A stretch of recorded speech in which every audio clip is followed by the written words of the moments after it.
It doesn't matter if you're shopping for a family sedan or watching the latest action movie. Everybody's talking about horsepower. Car commercials flash big numbers. Gearheads argue about it. Even your neighbor boasts about his horsepower monster next door. But why does this single word stir up so much excitement? And what does it really mean when it comes to how fast a car can go? Horsepower is more than just a number on a spec sheet. It's a symbol of power, performance, and possibility. The bigger the number, the more a car seems to promise. It's become the ultimate bragging right, the stuff of legends, and the heart of car culture. But is horsepower really all that matters? And where did this whole obsession even start? Think back to your first favorite car. Maybe it was a classic muscle machine or a sleek sports car. Chances are, you remember its horsepower figure. And let's be honest, sometimes just saying 400 horsepower feels cooler than actually knowing what it means. The mystery and hype are real. So, buckle up. We're diving deep into the world of horsepower, its history, science, myths, and why it still rules the road. Trust me, the real story is even better than the legend. Before we jump into the heart of our horsepower adventure, I want to say thanks for being here. If you're a fan of car stories, engineering secrets, or just love a good engine rev, you're in the right garage. Your support is what keeps this engine running. If you enjoy learning the real stories behind what makes cars tick, don't forget to like, share, and subscribe.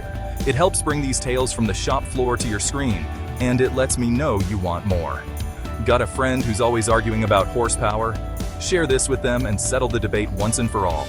And hey, let's keep this conversation rolling.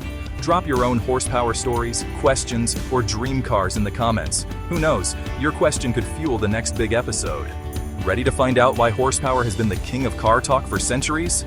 Let's hit the gas and go back to where it all began. Picture the world in the late 1700s. Steam engines were the new big thing, but hardly anyone understood how powerful they really were. Enter James Watt, a Scottish inventor who wanted to sell more steam engines. He needed a way to compare his machines to something everyone could understand: horses. Watt watched horses at work, pulling loads in coal mines. He measured how much weight they could move and how fast. After a few calculations, he decided 1 horsepower was the power needed to move 550 pounds 1 foot in 1 second. That's about as much work as a strong horse could do, hour after hour. This was a brilliant marketing move. Farmers, factory owners, and engineers all knew what a horse could do. Now, with horsepower, Watt could say exactly how many horses his engine could replace. The term stuck, and soon everyone was measuring engines by how many horses they were worth. Horsepower became the first universal language of mechanical power. It bridged the gap between old traditions and new technology, changing how people thought about machines forever. Let's get down to brass tacks. What does 1 horsepower actually mean?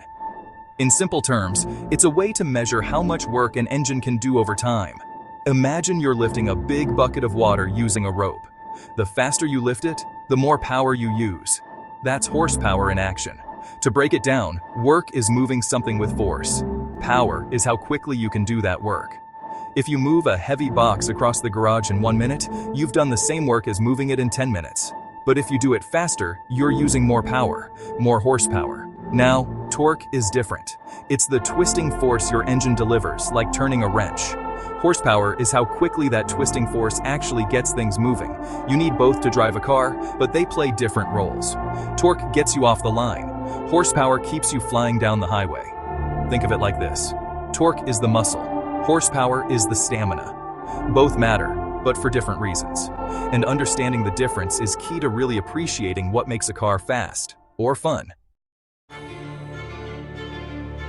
It's one of the oldest debates in car culture: torque or horsepower. Some folks swear by big torque numbers for quick starts and towing power. Others chase high horsepower for top speeds and, bragging rights. But what's really going on under the hood? When you press the gas pedal, your engine creates torque first. That torque spins the wheels. The quicker your engine can use that torque over time, the higher the horsepower. This is why muscle cars with lots of torque feel strong off the line, while high-revving sports cars hit their stride at top speed.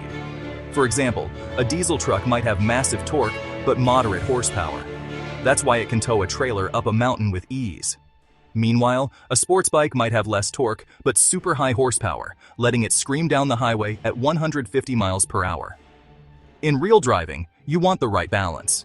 Too much torque without enough horsepower, and you run out of breath at high speeds. Too much horsepower without torque, and you struggle to get moving. The magic is in the mix, and that's what great engine design is all about. Let's pop the hood and see how the magic happens. Every engine, from a tiny scooter to a V8 monster, creates power by burning fuel and turning it into motion. The process is simple on paper, but honestly, a marvel of engineering in real life. First, fuel and air mix inside the cylinder. The spark plug ignites this mix, causing an explosion. That explosion pushes a piston down, spinning the crankshaft. Multiply that by hundreds or thousands of explosions every minute, and you've got the beating heart of your car. Modern engines use smart tricks to squeeze out more power. Turbochargers force extra air into the engine, letting you burn more fuel and make more energy. Computers, ECUs, finally control the timing and mix for peak performance. Direct injection, variable valve timing, and lightweight materials all add to the recipe. The result? More horsepower from less fuel, smaller engines, and better reliability. It's a far cry from the old days, but the goal is still the same. Make more power, go faster, and have more fun behind the wheel. If you've noticed today's car engines are getting smaller but more powerful, you're not alone. Gone are the days when big V8s ruled every street. Today, a little four-cylinder turbo can make as much power as yesterday's muscle car. How is that possible? The answer is technology. Turbochargers and superchargers cram more air into each cylinder, so even a small engine can burn a lot of fuel quickly. Modern materials let engines run at higher pressures without braking. Digital engine management means perfect fuel and spark every time. Take the Ford EcoBoost 2.3-liter engine. Tiny by old standards, but with turbocharging and direct injection, it can pump out over 300 horsepower. That's more than many classic muscle cars ever managed, but with better fuel economy and lower emissions. This revolution means you can get great performance from an engine that's lighter, more efficient, and even fits in smaller cars. It's proof that brains can beat brute force, and horsepower is still the gold standard for measuring progress. It's tempting to chase the biggest horsepower number, but real-world speed is about much more than that. The power-to-weight ratio tells you how much punch a car has for every pound it carries. A lightweight sports car with less horsepower can outrun a heavy SUV with more horses, just because it has less to move. Aerodynamics play a huge role too. A sleek shape slices through the air, while a boxy one slows you down no matter how much power you have. Traction, how well your tires grip the road, can turn all that horsepower into actual forward motion or just a cloud of tire smoke. Don't forget the transmission. The right gear ratios can make a car feel quicker and more responsive. Suspension and chassis balance help you keep control at the limit. Every piece works together to turn horsepower into real, usable speed. So the next time someone brags about their horsepower, remember, it's just one part of the speed equation. The fastest cars are the ones that bring all the ingredients together in perfect harmony.